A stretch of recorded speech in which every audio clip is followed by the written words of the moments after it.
Well, I guess I'll introduce myself again. My name's Josh. I'm from Great Mane Brewery. One of the two owners. I do most of the brewing. We opened up about a year ago in November 2022. We do a little bit of everything. I don't really care for browns and porters, but we do everything else. We recently had, we do hard kombucha too, from a couple called Remnant Farms out of, they used to brew at Powers Farm Brewery, and now they brew out of our place. So we share the space a little bit, we sublease to them, and they just set up a big 30-barrel operation in our place, which is pretty cool. So that just happened a few weeks ago, and that's really cool to have. Because they're like where we were a few years ago when we just wanted to get going, but we couldn't do the build out and all that change of use, tenant stuff, building department, so that was really cool. But we're about a year in, and I'm just a home brewer that God gave everything I needed to do this, so pretty thankful for that. But yeah, it's pretty cool. It's pretty cool. Still got a ways to go, but it's cool. It's a little warehouse place in Haymarket, so it's right off 15 and 66. Vast majority of people that come in are really local people. It's not the highway traffic that you get much of, like up and down 15 or 66. It's all pretty much local people, which is pretty interesting. What's the latest thing you got in there, right? That's what you're getting asked sometimes. Yeah, the latest thing? Yeah. Lightest. Oh, the lightest, yeah. The Pilsner. That's, most people, honestly, the Pilsner, the lightest beer we have is, well, it's actually not the lightest anymore. It's about 5%, but it's just a straight Pilsner, just Pilsner malt, middle for Tettnanger hops, nothing fancy. That one sells the most by far, just because it's the lightest. People can come there and sip it all day long. It's a very family-oriented place, so people like to come and spend time there. So they're not drinking the 8%, heady topper IPAs or the 10% stouts. That's what they ask for the most, which is a complete surprise to me, because other breweries just down the road, IPAs are their biggest seller. So very different crowd depending on, what you're going for. So family-centric, warm, quiet, not like big massive events that are loud, and it's, yeah, very interesting, very different than I expected. Yeah. And do you live out there as well, or is just the brewery in that location? No, so I live in Fairfax. I live kind of close to Settle Down Easy in Audacious, out in that area. I lived there for 6 or 7 years. I used to work in Tyson's Corner at USA Today, so but we got the place because it had a nice garage, good for brewing and all that. So me and Matt lived together for a while. He's the guy I opened the brewery with before we got married. So we brewed out of there, and then I just stayed around there for now. And I'd love to live in Haymarket, much closer. Still working on that, but yeah, it's my parents live out there, and my dad built all the tables and the bar and did all the woodworking, which is really awesome. So that was a huge blessing, but it's a really nice area. Very quiet, low key, totally different crowd than out in Fairfax. So nice, a lot of volunteers. Is the population stable there, or is this a growth area, do you think? I mean, the town is growing a lot. They're adding a lot of retail centers. It tried to be a small town feel for a long time, up until maybe a couple of years ago, and now they've got new shopping centers and a lot of data centers, Popeyes and Lidl's and Aldi being thrown in there. But it was a small town for a long time, but now they're just kind of taking wherever they can get and just making it as big as possible. So I'd say, yeah, it's definitely a growth area, a lot of new housing developments. They kind of gave up on the small town feel, but it's not like Manassas City. It's not a walkable town. It's kind of a pseudo small town that's not very good for walking. So, but people are nice.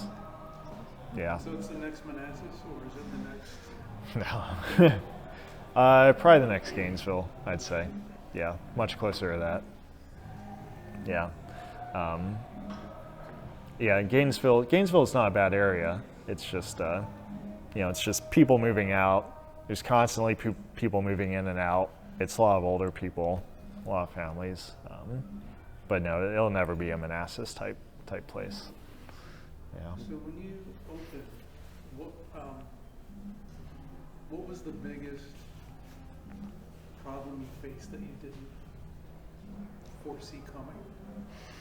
Like, what was the thing that your biggest pushback that you didn't recognize as it happened? I'd say, so the building department was pretty difficult to get through. We were a warehouse, and we're in the town of Haymarket, which is kind of like the Manassas city. It's not in Prince William County. It is in Prince William County, but we also fall under Haymarket City. But we have to go through the Prince William County building department, and it used to be a Haymarket building department, and they just didn't care about anything. So we had to go through a change of use. It used to be a gym, and then we were going to a brewery, which is a change of categories.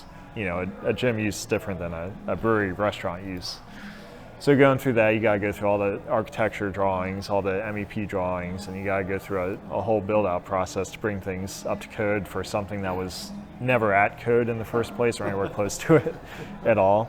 Even though it was very simple, like we basically did this place, we added some drains, some bathrooms, but we had to go through, fire-rated walls, we had to go through structural stuff with the floors, even though the tanks aren't very big, and had to redo all that because they didn't know about the history of the building. They didn't have any documentation, so we had to redo, all the floors just to show that they were able to support, these small tanks that we had. They basically assume that you're building on sand if you don't have the documentation or you don't have a history with that county. So that was interesting. I mean, it wasn't that much more expensive, but the contracting ranges were between, $700,000 and $350,000, and we ended up in between for just basic plumbing and electrical and stuff like that. So I kind of knew that would be the case, but I hoped it wouldn't be. But it's still a decent size. So it's about 7,200 square feet, so it's not terrible. How many people is that hold? How much is people's space? So our occupancy is about 227 right now. So it's actually a pretty healthy occupancy. And then we do have some outdoor space too. We've got a good parking lot.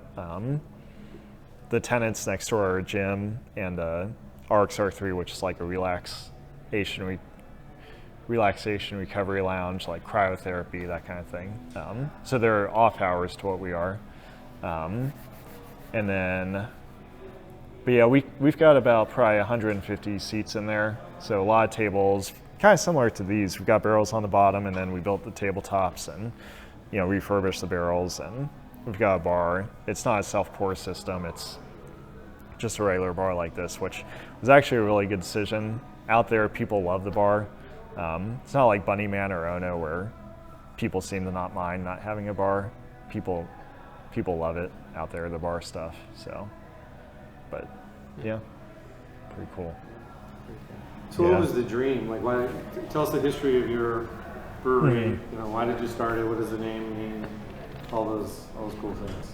Yeah. So me and Matt, he's the other owner. We met in college, small school called Grove City College up in Northwest Pennsylvania. It's like an hour north of Pittsburgh. Yeah. Mm-hmm. Exactly.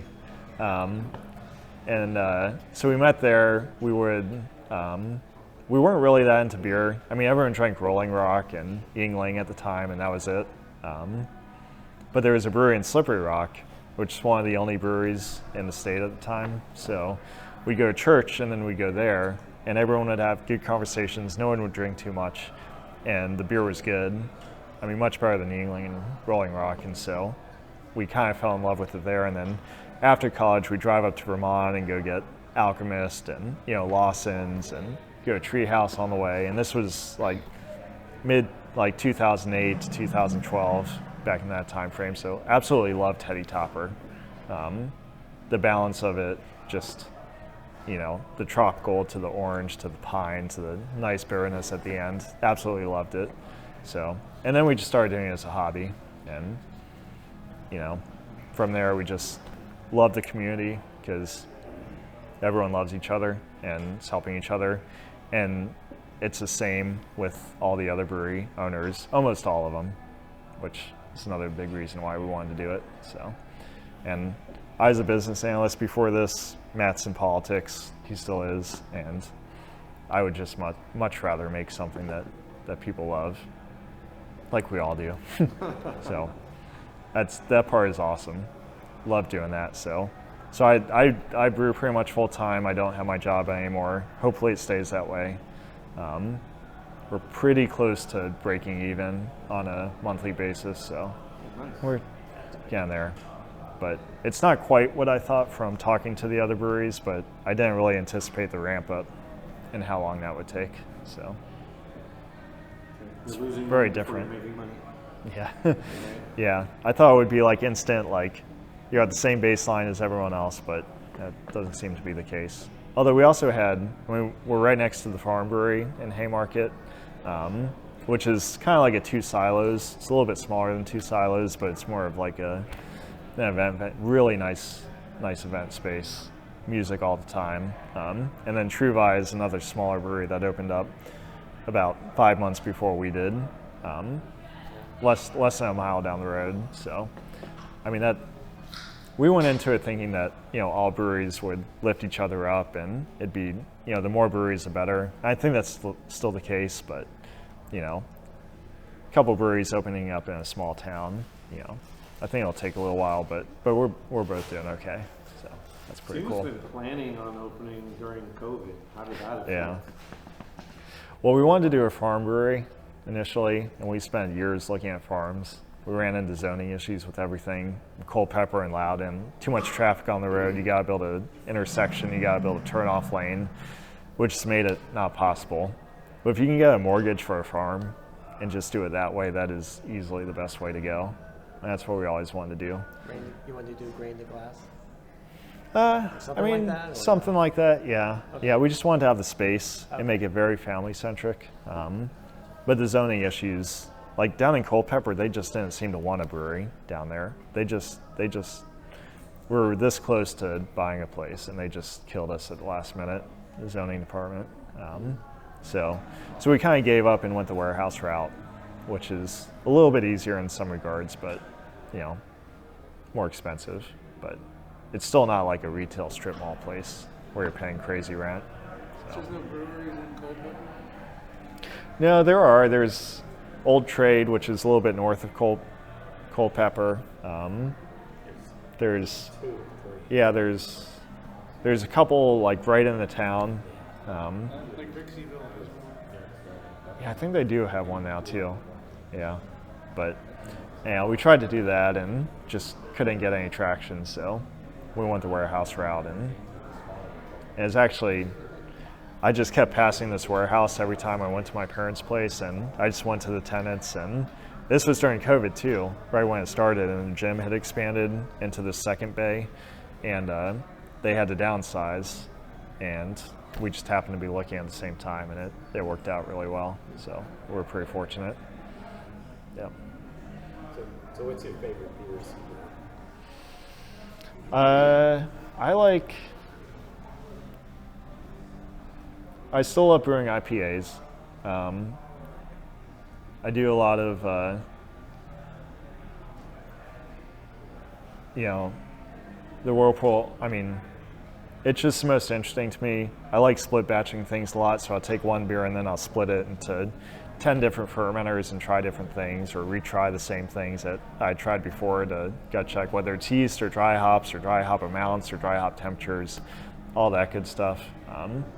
So I'd say I'd like doing IPAs the most, just because there's so many different things you can do with it. Kolsch's are fine. It's just a cheating Pilsner in my mind, but I like doing IPAs a lot. And if you get a good base, like I think Ocelot has a really good base for their IPAs, and then they just play around with the hops, and they do a good job with that. So, sometimes you'll get your single hop beer that works out really well, but I just like playing around with stuff, experimenting a lot. So IPAs are good for that. But I still do it with everything. Like every batch I do at least 6 different fermenters just to do different yeasts, different temperatures, just keep gut checking myself, things like that. Yeah. So what's been the biggest change from homebrewing to sort of the commercial scale? I'd say,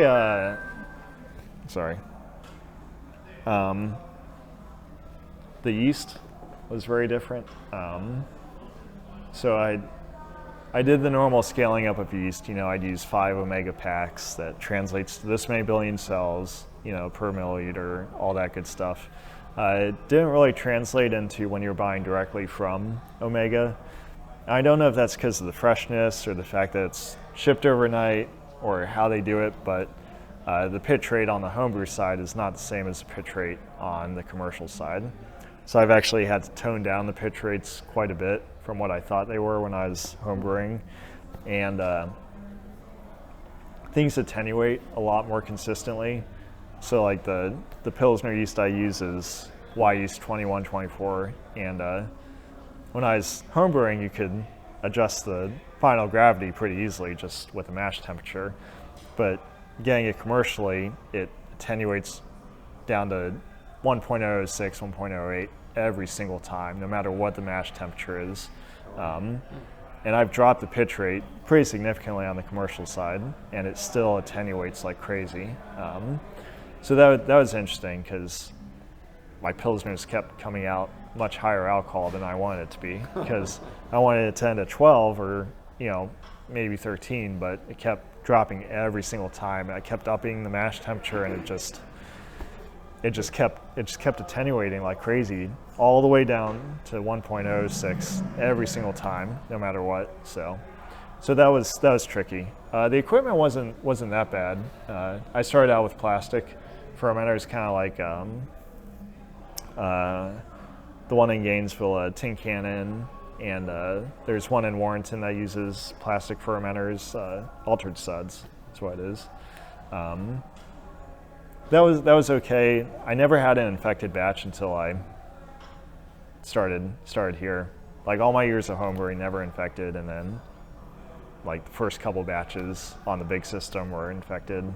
But I also had a used heat exchanger, and then plastic fermenters where you've got screw-on bulkheads and you got to take them all apart. You got to take everything apart and clean it all by hand, and putting it all back together is a pain. So that was pretty tricky, but the equipment actually wasn't that bad. Cleaning the equipment, learning how to do that on a big scale wasn't that bad. It was really more the yeast. The hops did what I expected them to do. The boil kettle is warmer for longer because you can't just chill in the boil kettle very quickly.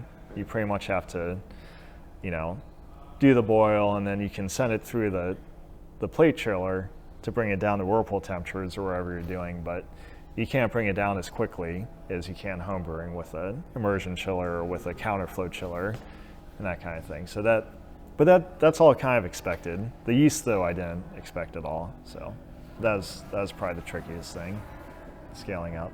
So I'm still kind of learning that, and once you do one thing and you see the same result 3 times, then slow adjustments in the right direction. But yeah, but not as bad as I thought it would be. But I'm also only a 10, 15 tops barrel system, so it's not like I'm going up to 30, 50 barrels or anything like that. So it might be different at that scale. And when you're doing hops at that scale, are you just throwing them in free, or are you bagging them? No bagging. I bagged for a little bit when I was homebrewing, but I kind of stopped doing that just because I could never get the same extraction out of them when I was doing it. So I free flowed them. The boil kettle I have now, though, it doesn't have a whirlpool arm. It's a really old Alpha tank. And so I have this big racking arm that I put through one of the ports that gives you like a pseudo whirlpool. So it's not ideal, but it's good enough to make a whirlpool. But no, I do free floating hops. Still use pellet hops. Play around with cryo and all the new like oil products just for fun. But yeah. Yep. What is the biggest change that you've seen from what your customers are, you know, asking for through sales and that kind of stuff compared to what you thought? I'd say they like the low alcohol stuff. People seem to want the 4 to 5% ABV beers. Yep. They don't, anything 8% or above tends to scare a lot of people. So, like I grew up on Hey Topper, an 8% IPA, and I thought everyone would love that because I think it's a perfect balance of body and just complexity and everything. And so that was always the North Star, trying to get something somewhat close to that. And I thought that we would be absolutely golden, but people like the lighter alcohol stuff. I've had to tone back the stout that we do.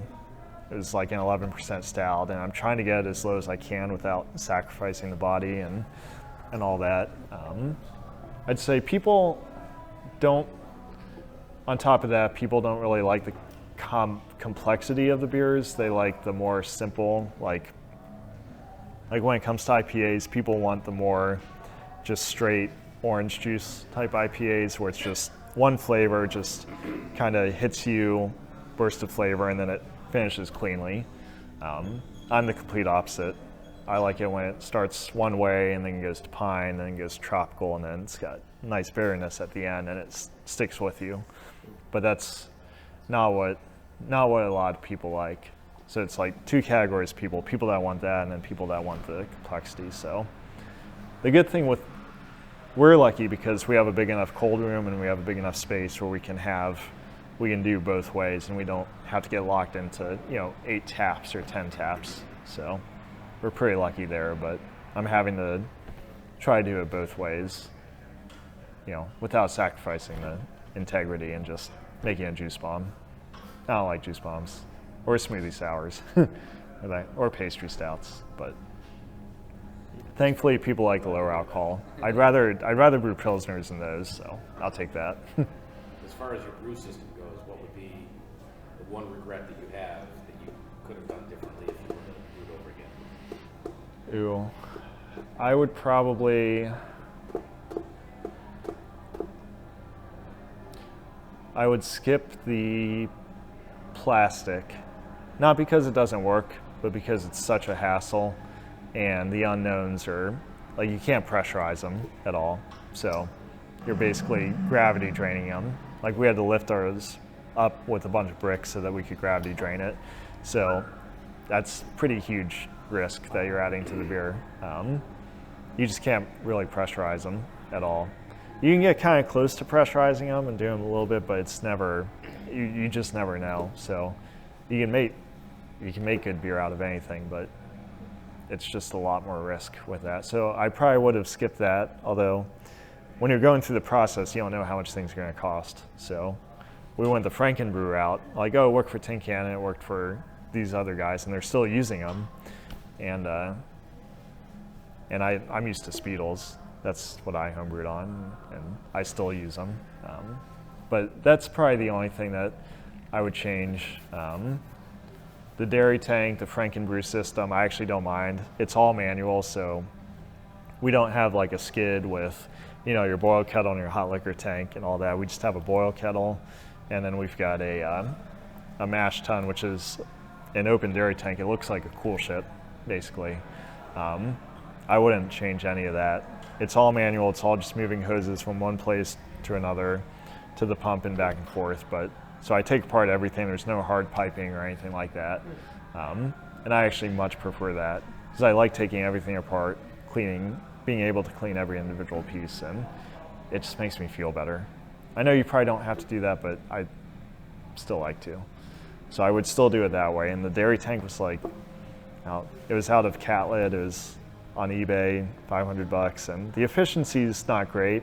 It's like 72 to 78, so it's rough, but at least it's consistent and not horrible, and it holds the heat well, and I actually would leave that. You still have to shovel everything out at the end of the day, and we do pre-milled grain. That's another thing that's different. The mills, so we use CMG, Country Malt Group. It's kind of like BSG, just a little bit smaller. We use Pearl Malt a lot in our IPAs, and CMG is the only one that has that. But yeah, Pearl, yeah, love that malt. It's always worked better for me in our IPAs and pale ales than like Two Row or, you know, Marizada or all the other stuff. So you get that pre-crushed. Yeah, but it's they're actually not all that consistent at CMG. Like you would think that they'd be like perfectly consistent with all their crushes, but every grain's a little bit different too. So Pearl's a smaller grain than, you know, most Pilsners, and so that was a little tricky. The first few months we were milling all the grain just out of our monster mill. That would take hours doing it into trash cans, but at least it was consistent. But now we've kind of found at least a range where we can, you know, 72 to 74% is what we can expect.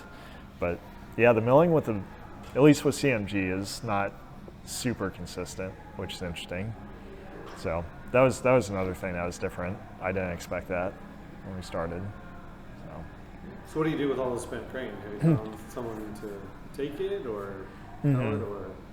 Yeah, we've gone through a couple farmers right now, but we shovel it out. We put it in 55-gallon plastic barrels with lids on them.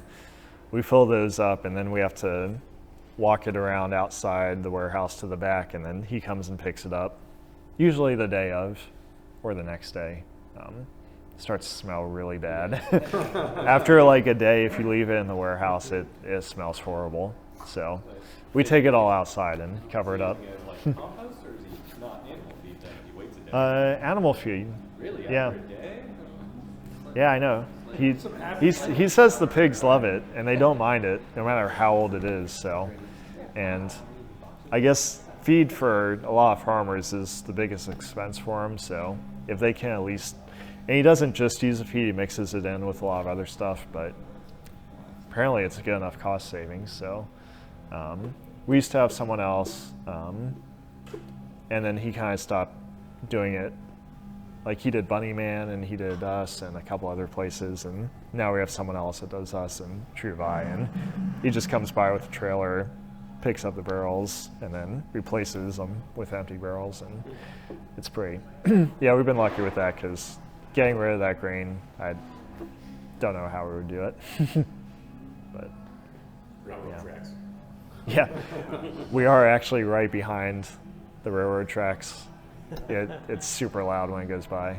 So what do you do if a customer comes in and wants a pumpkin beer? How do you? That was me and mine. So yeah, this was another bad thing that I never wanted to do. We did do a pumpkin beer. Well, we did a 1-barrel batch of a pumpkin beer, and because we have an employee named Allison, she absolutely loves pumpkin beers, and just really wanted to do one. So we did it. I didn't really do any of the pumpkin stuff. I took one of our Oktoberfest bases. I lowered the alcohol, and then I kind of let her decide what to put in it. So she roasted pumpkin, and she did spices and things like that. And we did that on the boil side. We put the pumpkin in the mash, and it was much more subdued than most other places. Like I wouldn't. I hate pumpkin beer. I hate adding stuff to beer. I absolutely hate it. Don't add anything to the stouts. Don't ever do anything like that. So it was pretty tough to do that kind of thing. But people bought it just because it was a pumpkin beer. Same with Oktoberfests. We did a few of those just on a small system. I didn't think that people would totally change their buying behavior, but they got it simply because it was September or October, and they just wanted an Oktoberfest beer without trying it, without anything. It wasn't because they loved it. It was simply because it was seasonal. Because it was time. Yep. So that like shot through the roof. We were gone immediately. For the weeks it was on, it was by far the top seller. So lesson learned for next year that we got to make a lot more of it. What's the biggest takeaway from your customer base? Like, what's the thing that was like blow your mind? Holy crap! Never thought it would happen. I didn't think people were like that. I didn't think that people would get Oktoberfest just because it's October. I thought that people would stick to the beers that they liked because they liked them, but people are very festive. People just, buy it just because it's in season. I seek it out because I truly enjoy it, and like when it gets to be like late July, August, I'm looking, I'm prowling, you know, I want to try like, you know, Yeah. 10, 12, 8, Try everyone's. I Yeah. seek when I'm in. Oktoberfest or pumpkin beer? I think you know the answer. How long have you known me? So I'm curious, Yeah. are you making a holiday beer? Christmas I was beer? just about to say that. I've got a regular that comes in, so there's a lot of homebrewers like us that come in all the time, and he had a Christmas beer that he loved, and we also get a lot of volunteers, which is really cool. I didn't expect that at all. Like we have people that come in on brew days, just help shovel out grain, move kegs around, do whatever needs to get done, vacuum the floors. So, and a lot of them are homebrewers, people who are previously homebrewers. So what we'll do is we'll take some of their recipes and we'll brew them for them. Like we have a guy who grows Cascade hops up his chimney, and so we brewed his beer today with his Cascade hops. It wasn't his beer, they're really standard IPA, just all Cascade in the Whirlpool, his hops, so that he could see what they'd be like. So we do a lot of stuff like that, which is pretty cool to do. So we have a guy who has a Christmas beer, and we started a mug club, and one of the things we're going to do is beers for mug club members, and so I think we'll do a Christmas beer for like people like him who are, you know, in the mug club, they brewed previously, and they have a beer they love. So stuff like that is kind of fun to do. Yeast, barley, hops is all I like in beer, but yeah. Like a Ryan's Hot Divide? Yeah. Yep, that's exactly me. So, but people like their seltzers and their, you know, chocolate cake, ice cream stouts. I still won't make those. The pumpkin was about the worst that we had to do. I had a fruited marshmallow sour. It was pretty interesting. I didn't think it was going to work, but to go down to Harrisonburg, it was surprising. I was like, wow. Yeah. When you're a small brewery, I think you can take more chances, do you think? Yeah, I'd say so. So with our system, we have the big system where we can do 10, well, we can do down to 7 barrels, but we can do up to about 14 if we really want to.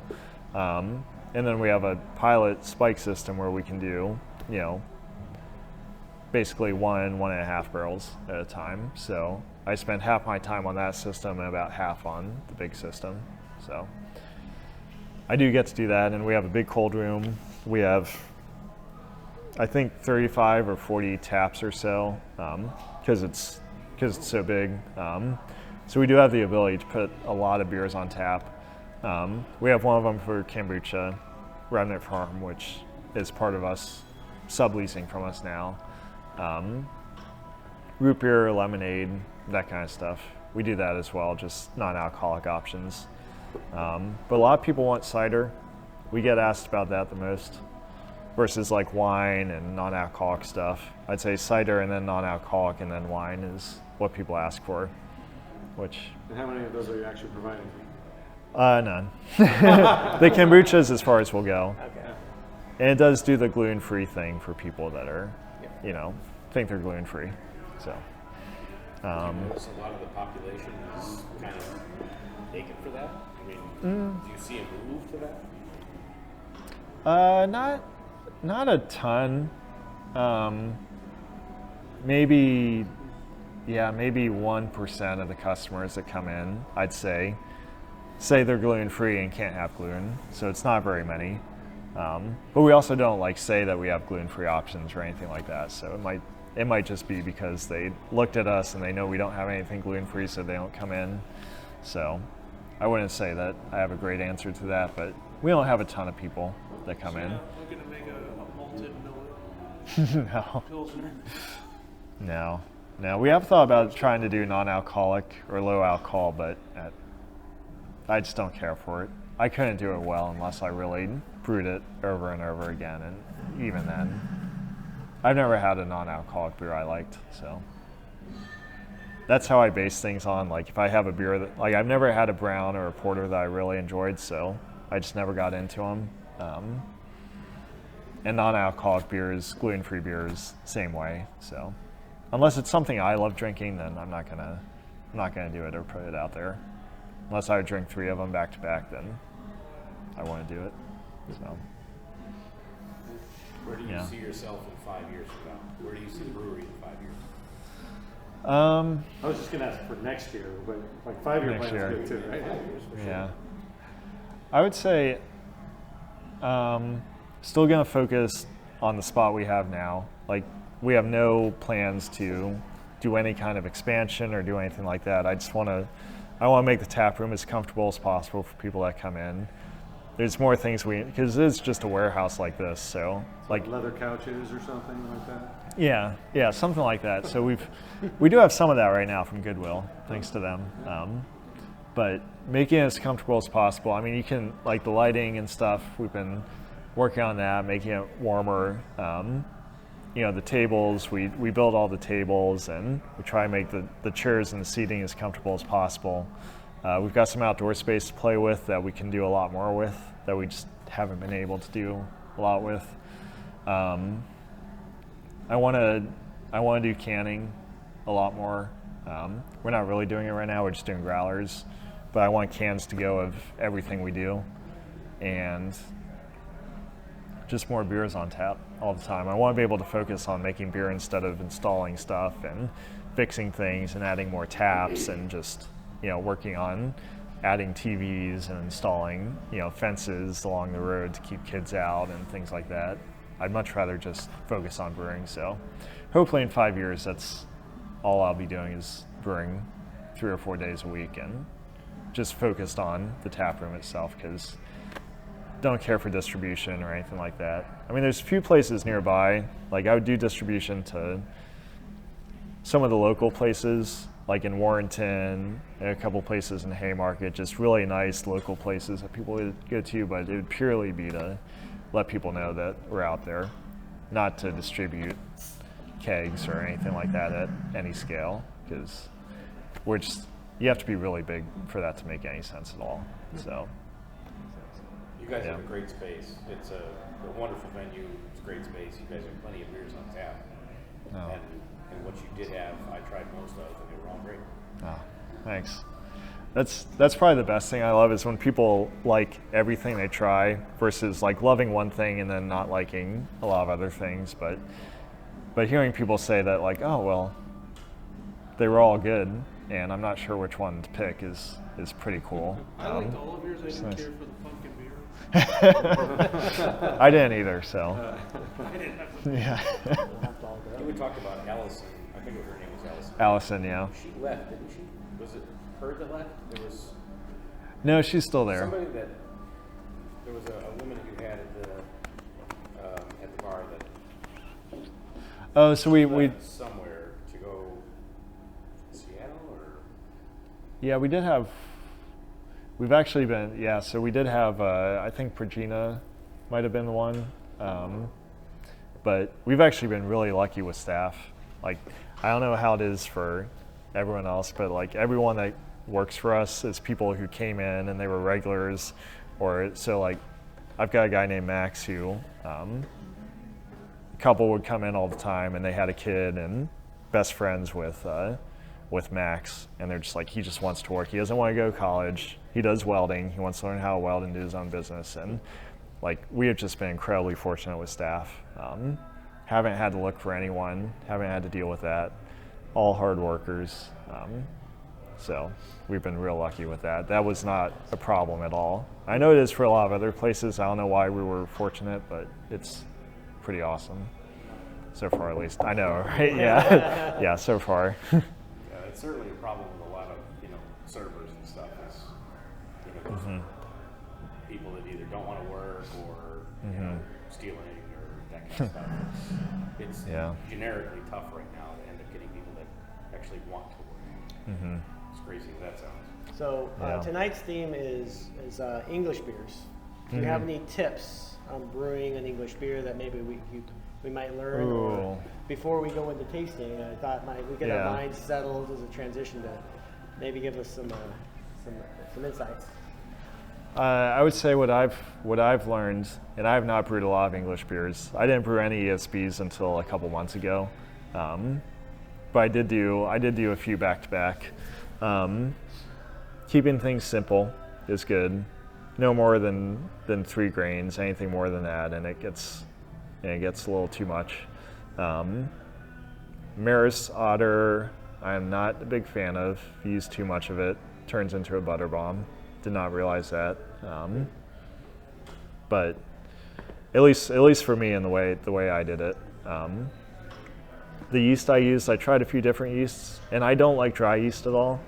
I've never found a dry yeast that was a good substitute for the liquid equivalent. But SO4 seems to work pretty well for ESBs when you don't need that big yeasty backbone to the beer. So that was interesting. What I've kind of settled on is SO4 basic pale malt, 95%, and then like 2% special B, 2% caramel 40, and that's it. And that is more than enough. Make it refreshing and still flavorful. But I've also never had a lot of ESBs, so that's just kind of what I liked. So yeah, I'd say simple grain build, simple hop schedule. The dry hop version, kind of like the Fuller's ESB, turned out pretty good, but still a little too hoppy for me in my opinion. But yeah, simplicity seemed to work best. So Cool. yeah, cool. All right. We'll bring it over. Yeah, it's great. Thank you so much. Thanks so much. Oh yeah. Yeah. Thank you guys.